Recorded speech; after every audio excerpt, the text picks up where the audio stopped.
In this video I'm going to show you how to create a restaurant logo in Canva. So what we will do, we will open our Canva and after that we will search for logo. Now once you are searching for logo, then all kinds of templates will be visible. Now as you can see, we have free versions, but we have also paid versions. So make sure you have Canva Pro or choose a free version to use it yourself. Now the next step will be maybe adding the text restaurant. If you do this, then the specific categories will be visible. And as you can see, we have some free versions over here. This little icon means that it is a pro version. So if you don't see that icon, you can use it for free. Now let's say we would like to use a certain template. So we will scroll through all the templates and after that you will find some free versions.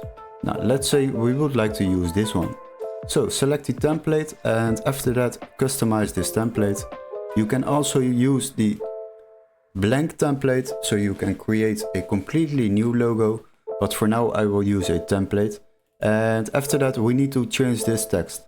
Let's say we would like to call it noodles.co and we will make this text into spicy noodles. And now you have created a logo for a restaurant in Canva.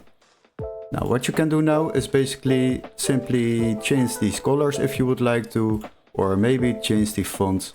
You can customize it however you want. After that you can export this logo. Now if you would like to export this logo, then you can click on share. After that click on download. Now what it will do, it will download this logo, so make sure you select the first page and after that click on done. Now if you have Canva Pro, then you can use the transparent background option. I would highly recommend to get Canva Pro because it will definitely benefit you and save yourself a lot of time. Also it gives a lot of features to get extra templates, designs and all kinds of images. For now I will download it without a transparent background and I will select the first page, the design we have created, then click on download, and once you have downloaded it, it will be opened. As you can see, we have created this logo and this is how you create a restaurant logo in Canva. Hopefully this video was helpful. Don't forget to like and subscribe and we would love to see you in our next tutorial. Bye bye!